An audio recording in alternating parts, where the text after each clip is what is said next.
Okay, with self-landing your kite, it's definitely something that you want to grow into in terms of your technique. At some point when you're trying to self-land in really strong wind, it can become quite risky and dangerous, so you really want to know exactly what you're doing. All bars are going to be slightly different, so you need to get a feeling of what your kite is going to do exactly when you're pulling on certain lines.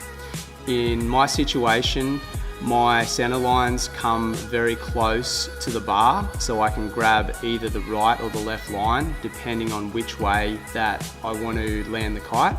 The biggest tip here is that you want to actually commit to it.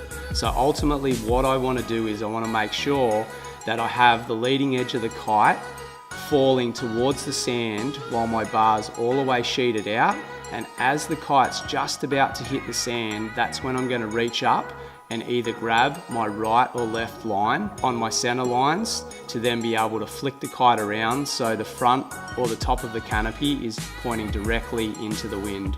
Once you've landed your kite successfully, you immediately need to give that same center line that you're pulling on a really big pull to make sure that the kite completely turns around and faces into the wind window.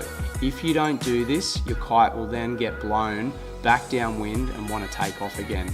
So it's really important that you react quickly and give the line a really good whip.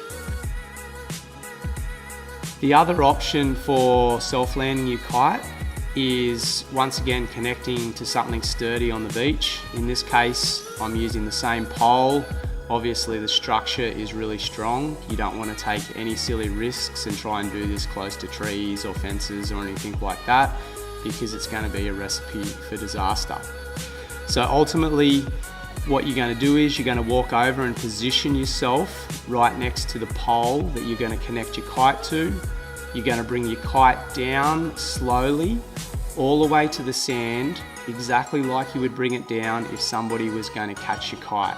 Once you get your kite down to the sand and you've got it positioned nicely, sheet your bar all the way out. This will kill the power of the kite and put you in the best situation to be able to now connect your kite to the pole.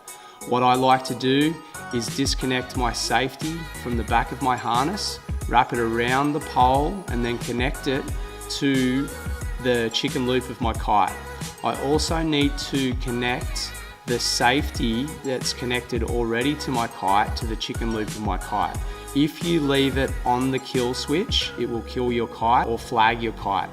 Once the kite is sitting there perfectly, then you want to move quickly, run to the kite, catch it like you would catch somebody else's kite, walk a little bit upwind, turn it over, face it into the wind, and then put some sand on it, and you should be good to go.